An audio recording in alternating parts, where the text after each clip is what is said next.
ولكن المذيع جره إلى أن يكون كذابا كذلك،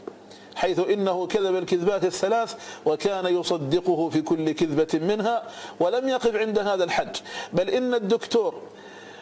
يعني نعى خلقا وتخلق به، إذ قال عن شيخنا القنوبي متعنا الله بحياته وعافيته،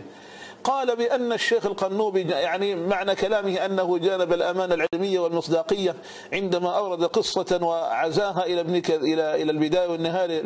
لابن الأثير، لكامل ابن الأثير، وأن الدكتور سعد لم يجدها في كتاب الكامل. ثم بلغه أن الشيخ القنوبي اعتذر عن إيرادها لأنه نقلها عن أحد وثق فيه، ثم تبين أنها لا توجد، ليست موجودة في ذلكم المصدر. الشيخ القنوبي حفظه الله إن صح ما ينقله عنه الدكتور، إن كان قد اعتذر فهذا الاعتذار لا يزيده إلا رفعة،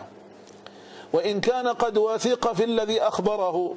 وصدقه فإن هذا من الإيمان، لأن الأصل في المؤمن أن يصدق، والأصل في المؤمن أن يحسن الظن في إخوانه وفي أهل لا إله إلا الله، فقد أحسن الظن فيه وهذا هو الواجب، والأصل فيه الصدق فصدقه. لكن ما تقول أنت في نفسك عندما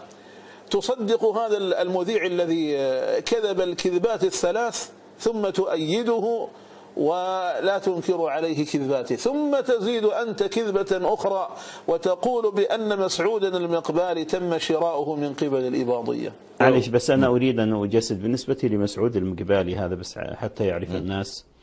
هو في الأصل من أهل السنة، من العمانيين الذين من أهل السنة، لكن